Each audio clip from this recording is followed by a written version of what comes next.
जय शिवराय. प्रसाद लाड, तू काय बोलतो मराठ्यांना का तुम्ही मुंबईत येऊन टाका?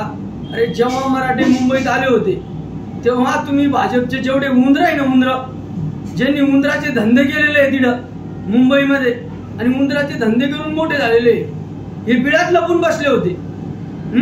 आम्ही असं लपून छपून नव्हतं आलो, गाजा वाजा करत सगळं आलो होतो तिथं.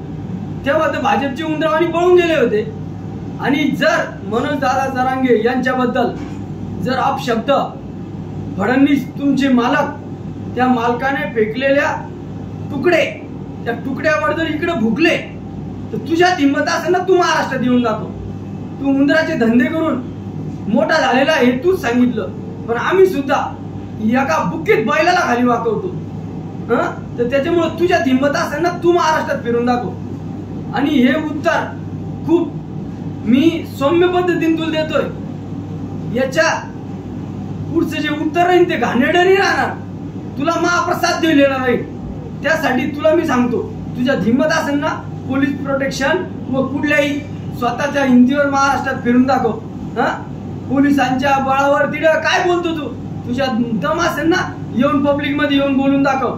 जर तुझ्या अंगात जर लाड खानदानाचं रक्त असेल तर तुझ्यामध्ये फक्त लालची आणि उंदीर चाळे करून हे रक्त आहे तुझ्यामध्ये. त्याच्यामुळे तुला जर एवढी चाटायची असेल ना तर फडणवीसची चाट, तुझ्या पक्षाची चाट. जर मनोज दादाबद्दल आणि जर मराठा समाजाबद्दल काही एक शब्द जर बोलला तर तुला महाराष्ट्रात व मुंबईत सुद्धा एकटं फिरू देणार नाही. तुला 24 तास बंदोबस्त घेऊन फिरावं लागतं, एवढी तुझी लायकी आहे. स्वतःची अवकाश असेल तर एकटा फिरून दाखव. जर मर्दाची अवलाद असेल तर मर्द एकटा फिरतो. तू तर पोलीस बंदोबस्त मध्ये का फिरतो? तू डरपोक आहे, घाबरतो तू.